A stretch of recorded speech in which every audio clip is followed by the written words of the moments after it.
Hello everyone. So today we have to start with our last topic of this chapter, that is 1.5 evaporation. 1.5 evaporation. कुठे आहे दाखवून देतो textbook मध्ये page number 9. On page number 9 topic 1.5 evaporation. I hope so की आधीचे सगळे question answers आणि notes तुम्ही लिहिलेले असतील नोटबुक मध्ये. ठीक आहे. So let us move forward. छोटासा टॉपिक आहे. We will finish it and this is the last topic now. This finishes our chapter 1 matter in our surroundings. Okay. So मी रीड करतोय, लक्ष द्या टेक्स्टबुक मध्ये. Do we always need to heat or change pressure for changing the state of matter. आपण काल बघितलं होतं की स्टेट ऑफ मॅटर चेंज करण्यासाठी we get the help of temperature and pressure. Either by temperature or pressure state of matter can be change. जसं आपण वॉटरचं example घेतलं होतं. With the effect of temperature water changes from ice to water, that is solid to liquid. And again when we rise the temperature it changes from water to water vapor, that is from liquid to gas. हे आपण काल बघितलं होतं. Also with the help of pressure, by pressurizing, by compressing the gas it can liquefy. Okay, हे सुद्धा आपण काल बघितलं होतं. But do we always need to heat or change pressure? Always असं करावं लागतं का? Can you quote some examples from everyday life where change of state from liquid to vapor takes place without liquid reaching the boiling point? हे काल आपण बघितलं होतं. जेव्हा बॉइलिंग पॉइंट रीच होतो, what is boiling point? 100 degree celsius. When you rise the temperature up to 100 degree celsius, then and then only the liquid form gets converted to vapor form, that is gaseous form. Okay, but हे नेहमी करणं गरजेचं आहे का? Do you have some other examples in which the water gets changed to gaseous state without attaining the boiling point? Boiling point attain न करता पण vapour तयार होऊ शकतात. असं काही प्रोसेस आहे का? असे एक्झाम्पल्स तुमच्या डोक्यात येतात का? जर येत असतील तर सगळ्यात सिंपल एक्झाम्पल आहे when you wash your clothes. ठीक आहे, कपडे धुतो आणि वाळायला टाकतो. वाळायला टाकल्यानंतर ते ऑटोमॅटिक वाळून जातात. त्यातलं पाण्याचं जे द्रव्य असतं, सगळं पाण्याचा जेवढा कंटेंट आहे तो निघून जातो. हाऊ? मग ते बॉइलिंग पॉइंट अटेंड करते का? तेवढी हीट मिळते का त्याला? नाही. Then how it is happening? Let us see. Okay, so can you quote some examples from liquid to vapor takes place without the liquid reaching the boiling point? Water when left uncovered slowly changes into vapor. जेव्हा पाणी uncovered ठेवून देतो आपण, कसंही तुम्ही एका dish मध्ये ओतून ठेवून द्या उन्हामध्ये बाहेर आता, असंही समर सीझन चालू आहे आणि संध्याकाळी जर बघितलं तर त्या डिश मध्ये पाणीच नसेल. मग काय झालं? कुठे आपण हीट प्रोव्हाइड केली का त्याला? नाही, एक्सटर्नल हीट नाही प्रोव्हाइड केली. मग नॅचरली हे कसं काय झालं? ते पाणी कुठे गेलं डिश मधलं? तुमचे कपडे कसे काय वाळतायत? ओले कपडे जर बाहेर वाळत घातले दोरीवरती तर ते वाळतायत कसे काय? How it is happening? Wet clothes dry up. What happens to water in the above two examples? काय होतंय असं त्याला? We know that particles of matter are always moving and never at rest. हे आपण तर पहिल्या दिवशीपासून शिकलेलो आहे की the particles are in continuous motion. They possess some kinetic energy.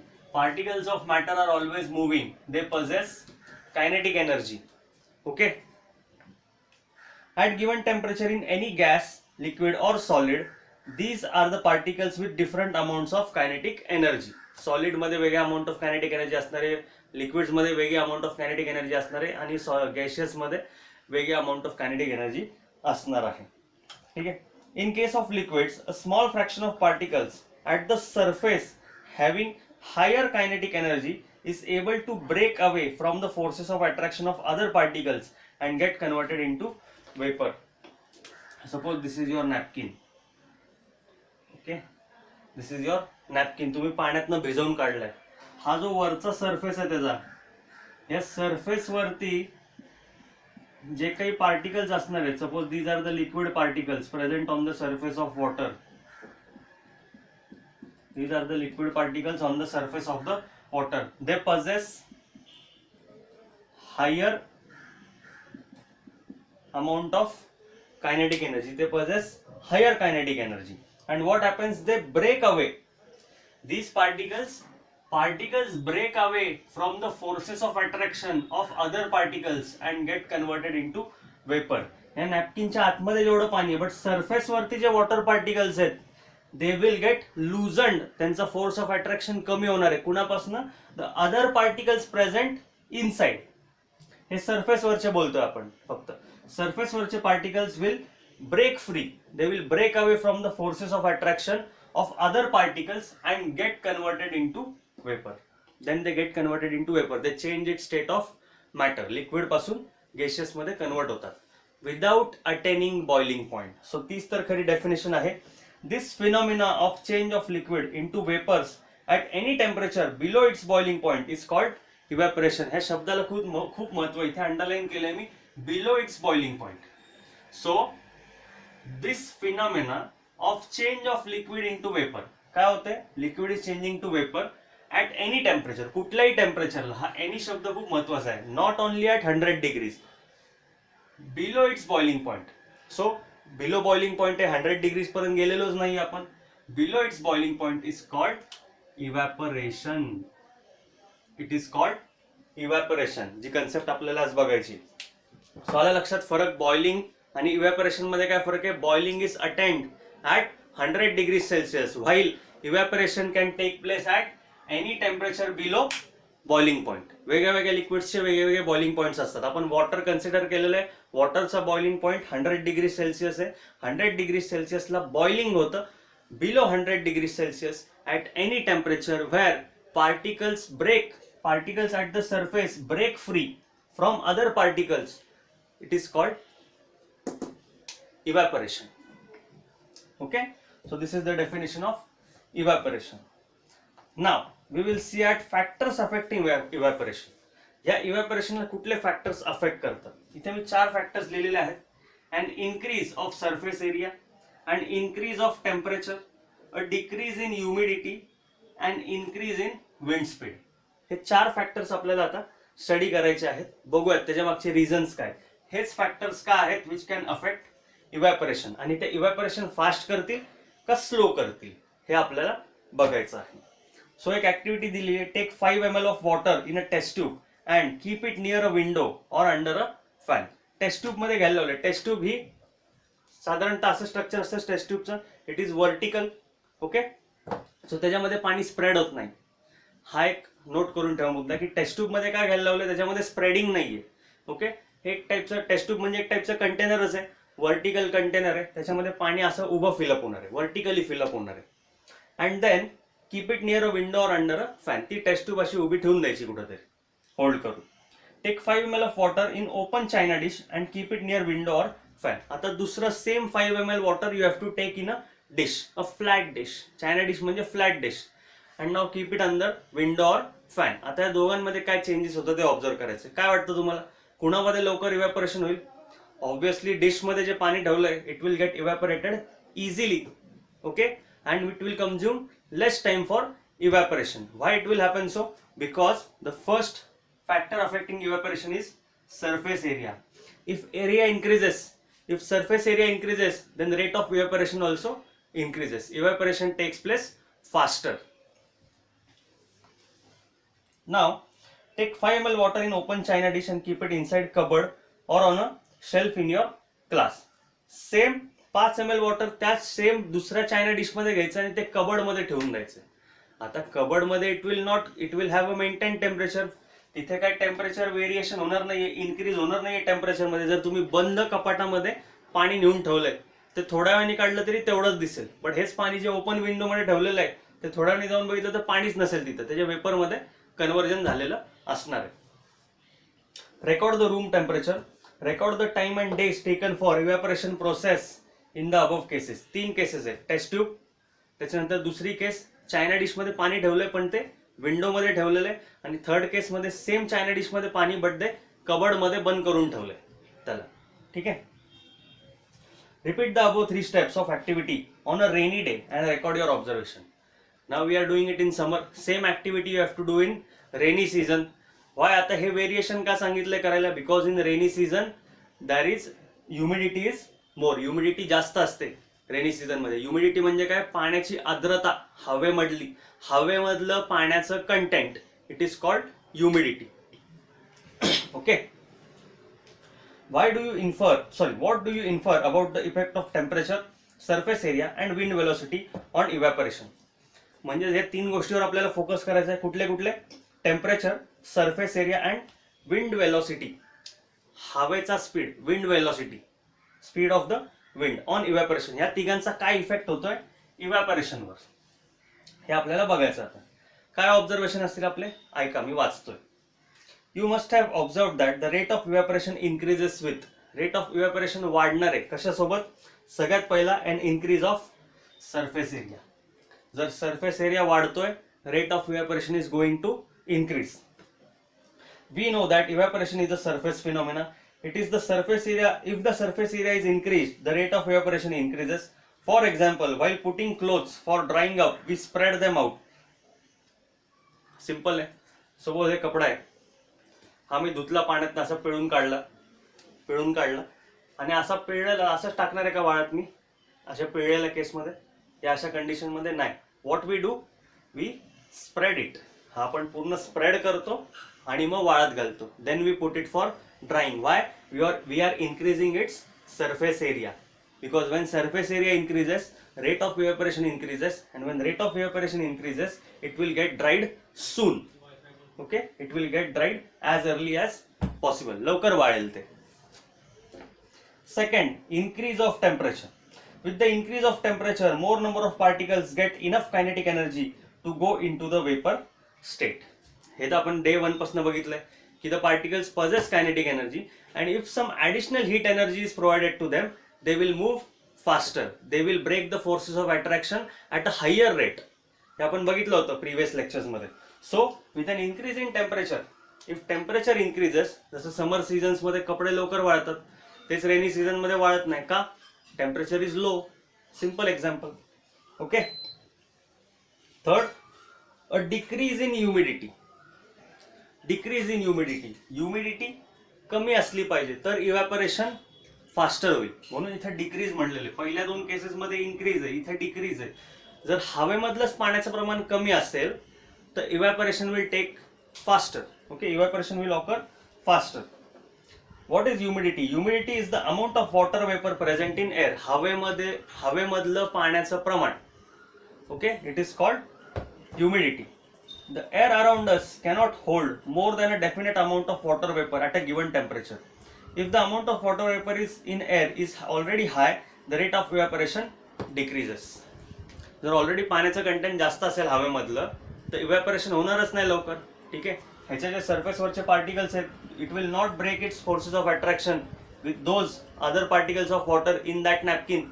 Okay, and it will not get mixed up with the particles in air because there already exists water vapor in air. Okay, so therefore humidity should be less. Summer seasons मध्ये humidity कमी असते म्हणून water gets converted to water vapor easily. ते पाणी खेचून घेतं, हवा ते पाण्याचे द्रव्य खेचून घेतं त्याच्यातून. Okay. Next, the air around us cannot hold more water than a definite amount of water vapor at a given temperature. If the amount of water vapor in air is already high, the rate of evaporation decreases. हे आपण बघितलं. So काय होणार आहे, factors affecting evaporation काय, decrease in humidity. जर humidity कमी झाली इव्हॅपोरेशन फास्ट होईल. Last, an increase in wind speed. Last was and increase in the wind speed. Wind speed हवेचा speed of the air, velocity of the air. It is a common observation that clothes dry faster on a windy day. कपडे वाळत घातलेत तुम्ही, खूप हवा सुटलेली आहे, जरी ऊन नसेल पण हवा सुटलेली आहे खूप, then also your clothes can dry easily. Okay, कपडे वाळतील पटकन. असं का होतंय, with the increase in wind speed the particles of water vapour move away with the wind.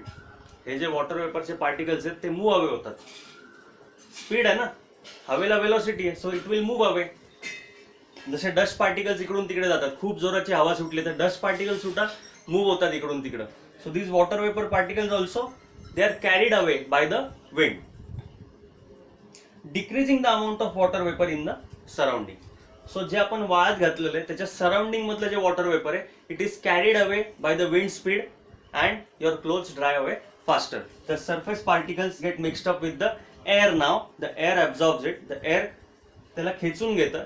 The forces of attraction between the surface particles and the other particles inside it is broken and the water gets converted into water vapor. Okay, so easy concept है. 4 factors affecting evaporation: increase in surface area, increase in temperature, decrease in humidity, and increase in wind speed. These are the 4 factors affecting the evaporation. What is evaporation? Evaporation, the phenomenon of change of liquid into vapors at any temperature below its boiling point, is called evaporation. लक्षात ठेवा, लिहून घ्या, notebook मध्ये सगळं लिहायचंय तुम्हाला. Now how does evaporation cause cooling? Evaporation मुळे cooling कशामुळे होतं? पाणी तर निघून जात आहे त्याच्यातलं आणि ते कूल होत आहे का असं? Let us see. In an open vessel the liquid keeps on evaporating. एखाद्या ओपन वेसल मध्ये आपण मगाशी बघितलं पाणी ठेवलंय, it keeps on evaporating. Evaporating म्हणजे काय होतं? It is getting converted into water vapour. The particles of liquid absorb energy from the surroundings to regain the energy lost during evaporation. आता evaporation होतंय म्हणजे the particles are gaining some energy, and if they are gaining some energy, okay, then what is happening? It is keeping the surrounding cool. पहिले त्यांची energy lose होतीये. They are losing its energy and getting converted into water vapor. Energy can neither be created nor be destroyed. It changes from one form to another form. Law of conservation of energy. So मग जेवढी amount of energy खर्च होतीये तेवढी परत gain सुद्धा झाली पाहिजे. मग ती गेन झाल्यानंतर काय होतंय? Reverse action is taking place and it is getting cooled. The surrounding is getting cooled. याचं एक खूप चांगलं एक्झाम्पल आहे, सांगतो मी तुम्हाला, आधी वाचूयात. This absorption of energy from the surroundings makes the surrounding cold. हे सराउंडिंग कोल्ड होते. आता एक सिंपल एक्झाम्पल, सपोज उन्हाळा, आता उन्हाळा चालू आहे, समर सीझन चालू आहे, तुमची टेरेस दिवसभरात खूप तापलेली असते. Okay, what you do is, संध्याकाळी तुम्ही जा, एक बादलीवर पाणी घेऊन जा आणि पाणी शिंपडा तिथं. एक 5 मिनिटात पहिले ओलं झालेलं दिसेल, 5 मिनिटांनी इव्हॅपोरेशन झालेलं दिसेल, पाणी अजिबात दिसणार नाही. पण जी फरशी आधी गरम होती ती फरशी नंतर कूल झालेली असेल, थंड झालेली असेल ती फरशी. मग असं कशामुळं? Why this is happening? हेच जे आता सांगितलं की when you are sprinkling water, जेव्हा तुम्ही वॉटर स्प्रेड करताय, सरफेस एरिया वाढतोय, हे पण एक रिझन आहे. सरफेस एरिया वाढतोय, इव्हॅपोरेशन लवकर होतंय, and that heat energy is lost, and the energy which is gained from the surrounding is making the surrounding cold. हा फिनॉमिना आहे त्याच्या मागचा. ओके, सो ट्राय करून बघा आज जाऊन टेरेस वरती, try it. Now what happens when you pour some acetone, that is nail polish remover, on your palm? nail polish remover girls वापरत असतील, ठीक आहे. नेल पॉलिश रिमूव्हर जेव्हा तुम्ही असं घेता, 1-2 थेंब घेता हातावरती, then what is happening, तुम्हाला तेवढ्या एरियामध्ये कोल्ड लागतं. किंवा इव्हन जेव्हा तुम्ही नेल रिमूव्हर ते लावताय नेल्सला, नेल रिमूव्हर जेव्हा लावतो तिथे नखांना गार वाटतं, थंड वाटतं एकदम. Okay, so why this is happening? The particles gain energy from your palm or surroundings and evaporate, causing the palm to feel cool. ते जेव्हा आपण लावतोय ऍसिटोन, जे नेल पॉलिश रिमूव्हर जेव्हा लावतोय नखांवर किंवा पाम वरती टाकतोय, it is gaining energy from our palm. जेव्हा नखांवरती लावतोय, it is gaining energy from our nails and it is getting evaporated and the surrounding feels cold. त्या सरफेस वरती आपल्याला गार लागेल. Okay, so this is the phenomena behind it. Another example जे आता सांगितलं होतं मी तेच दिलंय. After a hot sunny day, people sprinkle water on the roof or open ground because the large latent heat of vaporization of water helps to cool the hot surface. जे लोक ground फ्लोअरला जातात ते त्यांच्या पुढे अंगणामध्ये पाण्याचा सडा मारतात. पाण्याचा सडा मारणं म्हणतात त्याला. सकाळ संध्याकाळ पाणी मारलं जातं. किंवा काही लोक टेरेसवरती जाऊन पाणी मारतात. जे टॉप फ्लोअरला जातात ते टेरेसवरती पूर्ण पाणी ओतून देतात समर सीझन्समध्ये. का तर नंतर रात्री जरा गार वाटेल, कूल पडेल त्यासाठी. So why this is happening?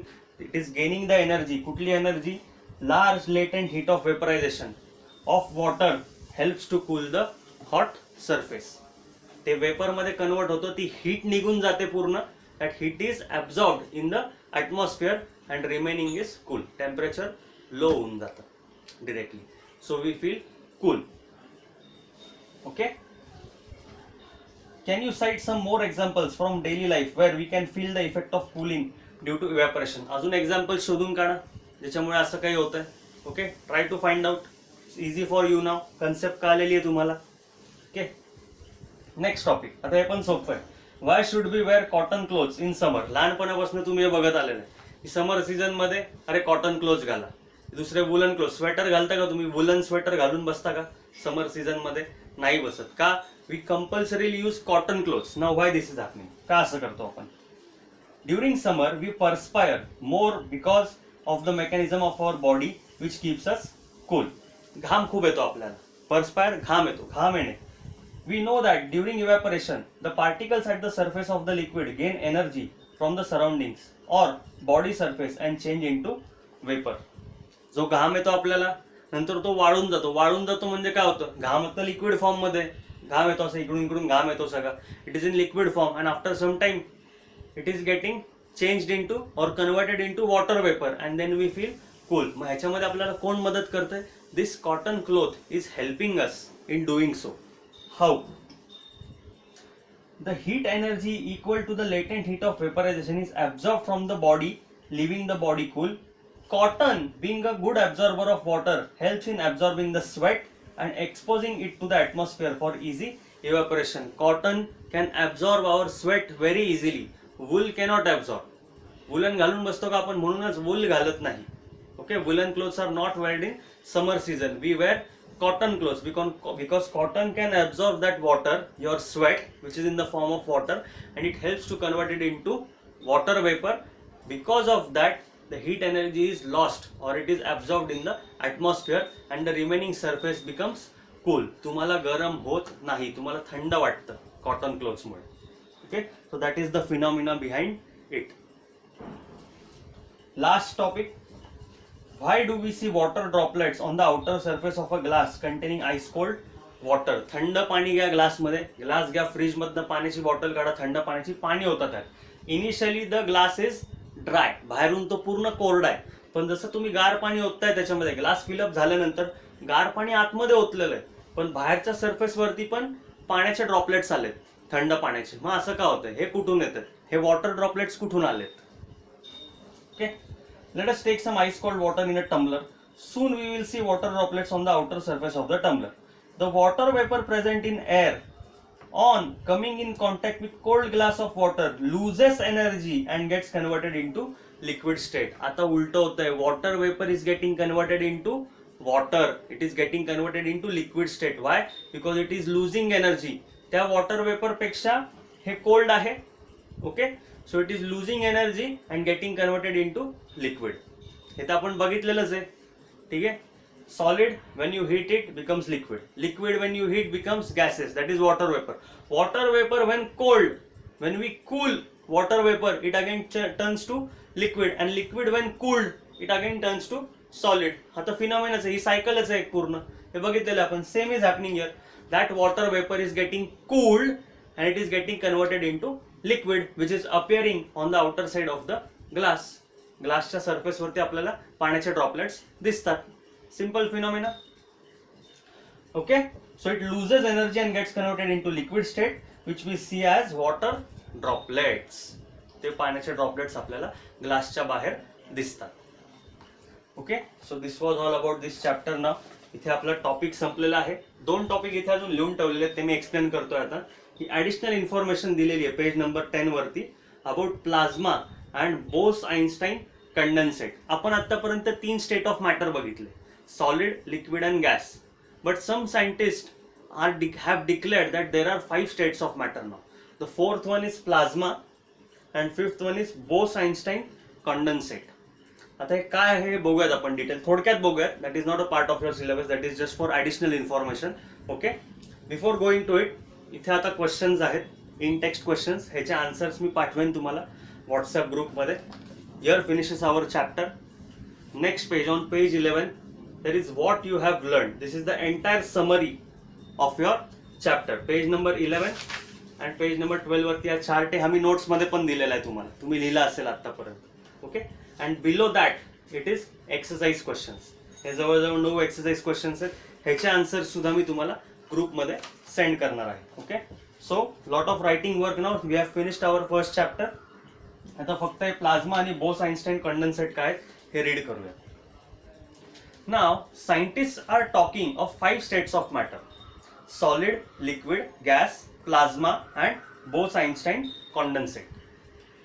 Let us talk about plasma. What is plasma? The state consists of super energetic and super excited particles, म्हणजे याच्यामध्ये पण पार्टिकल्स प्रेझेंटच आहेत, बट कुठले पार्टिकल्स प्रेझेंट आहेत आणि ते कसे आहेत, super energetic and super excited. So it possess a very high amount of kinetic energy. These particles are in the form of ionized gases. कुठल्या फॉर्म मध्ये आहेत ते? It is an ionized gas. It is an ionized gas. Before going there, plasma non evaluative, त्याचं मूल्यमापन होत नाही. Non इव्हॅल्युएटिव्ह म्हणजे evaluation होत नाही, मूल्यमापन होत नाही त्याचं. जसं सॉलिड, लिक्विड आणि गॅसेसचं मूल्यमापन होतं, it is evaluable. Plasma and Bose Einstein condensate are non evaluable. Okay, ही एक गोष्ट लक्षात ठेवा फक्त. These particles are in the form of ionized gases. The fluorescent tube and neon sign bulbs consist of plasma. Fluorescent tubes बघितले असतील तुम्ही वेगळ्या वेगळ्या कलर मधल्या, ओके, ज्या आपण घरी वापरतो.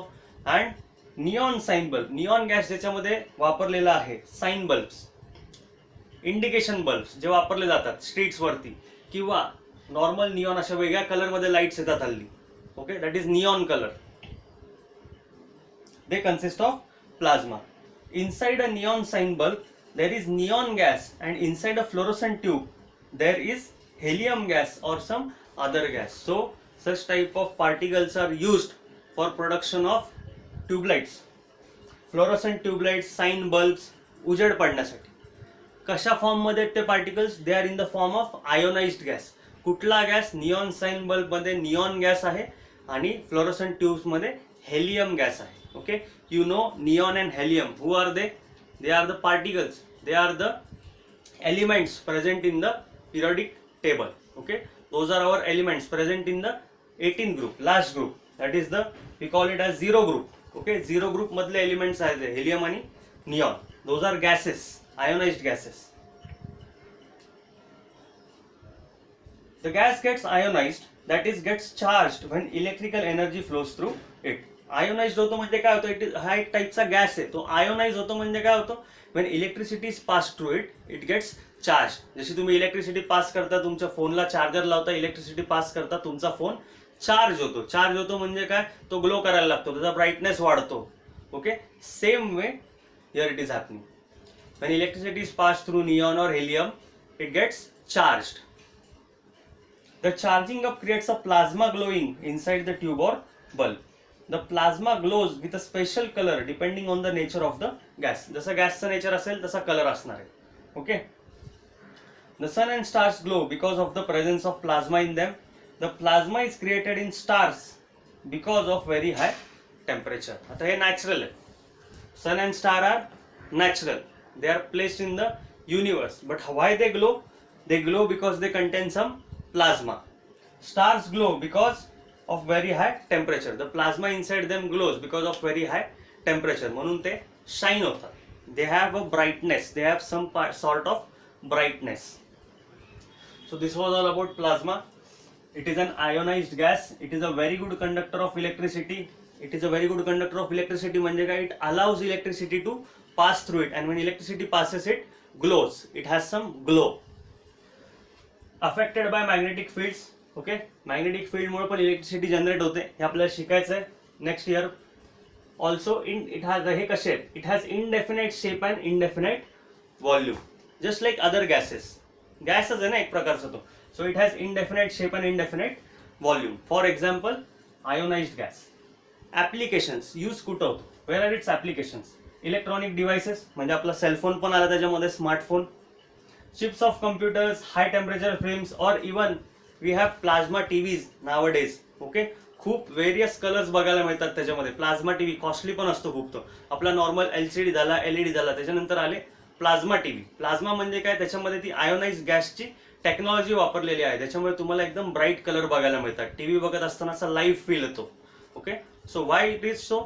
It is because of the plasma used in the manufacturing of those electronic devices. Okay, and last is the Bose Einstein condensate. आता बोस आणि आइन्स्टाईन हे दोघंही माणसांची नाव आहे. That is S N. Bose and Albert Einstein. Okay, both were great scientist. Hats off to them. Let us read. In 1920 Indian physicist Satyendranath Bose had done some calculations for a fifth state of matter. S.N. Bose, Satyendranath Bose. Fifth state of matter Bose Einstein condensate. That is also non evaluative, त्याचं मूल्यमापन होत नाही. Okay, but it is present and they have declared it as state of matter. Had done some calculations for the fifth state of matter. Building on his calculations, Albert Einstein predicted a new state of matter, that is the Bose-Einstein condensate, short form BEC, capital BEC. In 2001, Eric Cornell, Wolfgang and Carl Weyman of USA received the Nobel Prize in Physics for achieving Bose-Einstein condensation. The BEC is formed by cooling a gas of extremely low density. गॅसला cool करायचंय, खूप low density gas आहे. Low density म्हणजे काय, it has less number of particles, आणि त्याला cool करायचंय किती, about 100,000 the density of normal air.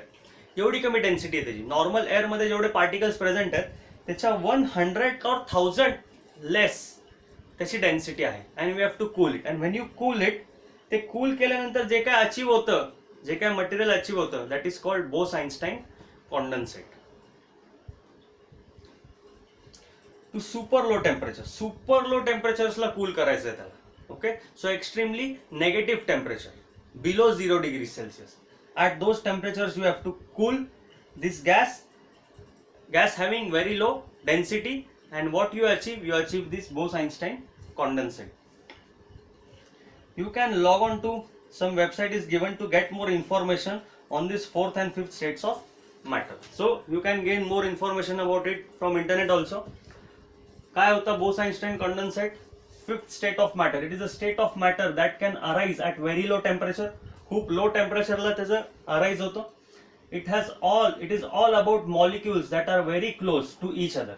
The molecules are very closely packed to each other, even closer than atoms in a solid. Solid मध्ये तर खूप closely packed असतात, त्याच्यापेक्षा कैक पटीने जास्त हे क्लोजली पॅक्ड असतात. These particles, these molecules are very close to each other. It includes superfluids, that is cold liquid helium. Fluid पण इन्क्लूड होतात कारण की गॅस कूल केल्यानंतर फ्लुइड तयार होतं, वी नो इट.